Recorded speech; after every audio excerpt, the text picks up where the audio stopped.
you want to see if it actually makes a difference? I do. Let's find out.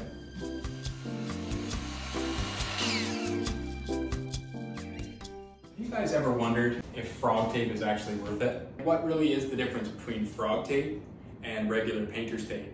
I'm going to put it to the test right now, just like they have right here. Frog tape on one side and regular painter's tape on the other side. Do you want to see if it actually makes a difference? I do. Let's find out. So first, let's put a strip of green frog tape.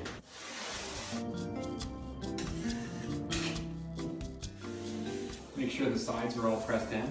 Try the painter's tape.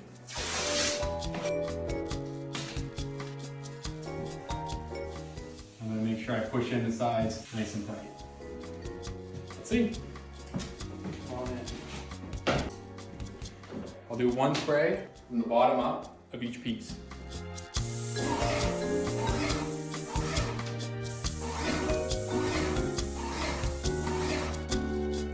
Let that dry up a little bit, then we'll peel them off and see if they look the same. Okay, we painted it all up. Before it cures too much, let's try to take the tape off. First, let's try regular painter's tape.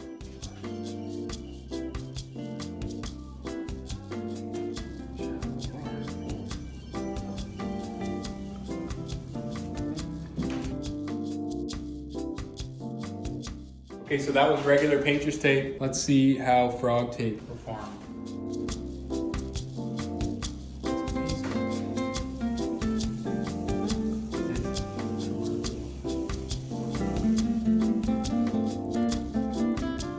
Okay, so as you can see, frog tape definitely performs a little bit better than regular painter's tape. But if you get up nice and close, you'll see there are imperfections in the frog tape as well.